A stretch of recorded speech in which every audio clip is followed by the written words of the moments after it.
Bhograi blocker विभिन्न महाविद्यालय अध्यापक कर्मचारी कार्य बंद आंदोलन। ओडिशा राज्य बेसरकारी अध्यापक कर्मचारी संघर निष्पत्ति क्रमे भोगराई ब्लॉकर विभिन्न महाविद्यालय अध्यापक और कर्मचारी माने अनिर्दिष्ट काल पर्यंत कार्य बंद आंदोलन आरंभ करने सहित महाविद्यालय परिसर में शांतिपूर्ण धारणा बसुंट। एही क्रम में सरकार नियमित पूर्ण अनुदान दाबी करी भोगराई ग्राम्य उच्च शिक्षा प्रतिष्ठान अध्यापक कर्मचारी माने धारणा देथिबा बेले जेपर्यंत सरकार से दाबी को ग्रहण करी उचित पदक्षेप नहीं नांती से पर्यंत यह आंदोलन चालू रहिबो बोली आंदोलनरत अध्यापक कर्मचारी माने चेतावनी दैछंती।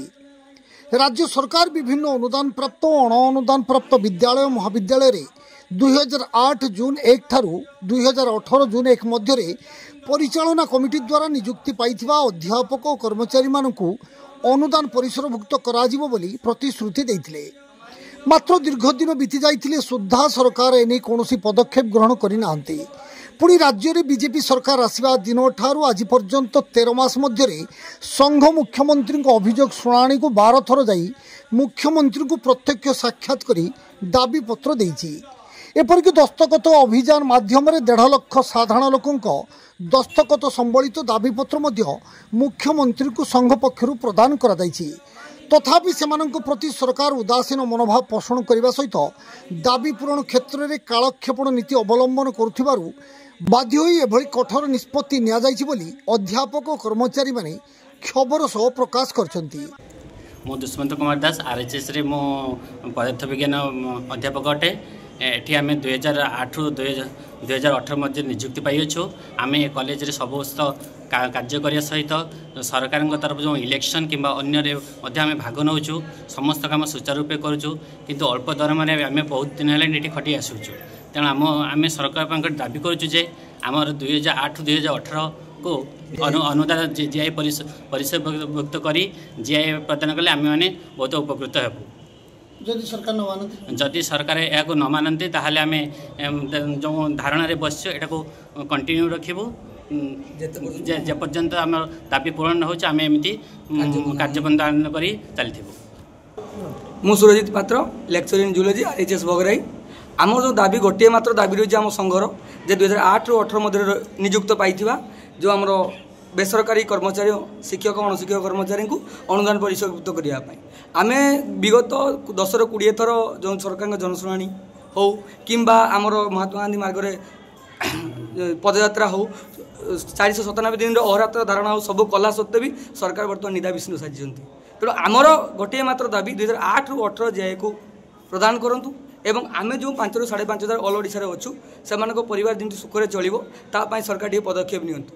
तेणु मोहन सरकार पाखे एति नवेदन जे से आम दाबी को यथाशीघ्र पूरण करूँ ना आम कार्यबंद आंदोलन आम संघर जो निष्पत्ति अच्छी से चली। अपरपक्षे याद्वारा कॉलेज रे शिक्षादान सहित अन्य बहु कार्य बाधा प्राप्त होगा आशंका देखा देइछि बोली महाविद्यालय अध्यक्ष प्रोफेसर विजय कुमार मिश्र कहते। मो विजय कुमार मिश्र आरएचएस प्रिंसिपल। जो 2008-18 जो स्टाफ बसछंती अनिर्दिष्ट काल स्ट्राइक रे सेमानकर जो न्याय दाबी नहीं करी से माने जो लोअर पीएमजे जो करते तांको संघ तरफ तांको कहैछि जे तमे ए जो कार्य बंद आंदोलन करिया पई से माने करछन बाधा प्राप्त होथो कार्य। हां निश्चित परे जेहेतु से माने part and parcel of my institution तेणु निश्चित भाव बाधा प्राप्त तो होउची। तेणु सेमानक दाबी नहीं जेहेतु से माने बसछंती ए विषय मध्य मत कष्ट हेले कौन प्रकार अलग जो स्टाफ अच्छे से करे नौची किंतु सरकार आपको बुझापी लेवल से केत दूर यथार्थ बोली अनुभव कर से विषय तो मु ठीक भाव न कहले बुझे भल यह गोटे कथा। तापर मुझे विषय मो उपरस्थ अफिसर जन सारी जे सारे एमती कथा सब हो सारी बोली। तेणु सरकार जिते पदक्षेप नेले निश्चित भल हाँ एवं ए कार्य सुधुरी जाता एवं अनुष्ठान साक्षी वातावरण फेरी आस। ଏହି ଆନ୍ଦୋଳନରେ ମହାବିଦ୍ୟାଳୟର ଅଧ୍ୟାପକ ସୁରଜିତ ପାତ୍ର, ଦୁଷ୍ମନ୍ତ ଦାସ, ଅଧ୍ୟାପିକା ନିରୁପମା ଚାନ୍ଦ, ପ୍ରଜ୍ଞାଶ୍ରୀ ଦାସ, ଶ୍ୱେତାପଦ୍ମିନୀ ପାତ୍ର, ଡେମନଷ୍ଟ୍ରେଟର ସୁଶୀଳାବାଳା ଦାସ, ଓସମାନ କର, ସୁଶାନ୍ତ ମହାନ୍ତି, ସଞ୍ଜୟ ଜେନା, ତ୍ରିବିକ୍ରମ ଦାସ ମହାପାତ୍ର, ପ୍ରକାଶ ସେଠୀ, ସଞ୍ଜୟ ସାମଲ, ଜୀବନ କୃଷ୍ଣ ପଣ୍ଡା, ତ୍ରିଲୋଚନ ଘଡ଼ାଇ, ପବିତ୍ର ମୋହନ କରଣ, ଗୀତାଞ୍ଜଳି ଦାସ, ମାନସୀ ବେହେରା, ମମତାମୟୀ ମହାନ୍ତି ପ୍ରମୁଖ ଅଣଶିକ୍ଷା କର୍ମଚାରୀମାନେ ସାମିଲ ହୋଇଥିଲେ। ବାଲେଶ୍ୱର ଜିଲ୍ଲା ଭୋଗରେରୁ ସରିତ ପଣ୍ଡାଙ୍କ ରିପୋର୍ଟ, GTV ଓଡ଼ିଆ। কলম যাবে রাগি জীব সরকার তুমি ভাঙ্গি জীব কলম যাবে ভাঙ্গি জীব সরকার তুমি ভাঙ্গি জীব দাবি সরকার তুমি মানি নিও আম দাবি ন্যায্য দাবি সরকার তুমি মানি নিও প্রশ্ন লিয়া জিন্দাবাদ প্রশ্ন লিয়া জিন্দাবাদ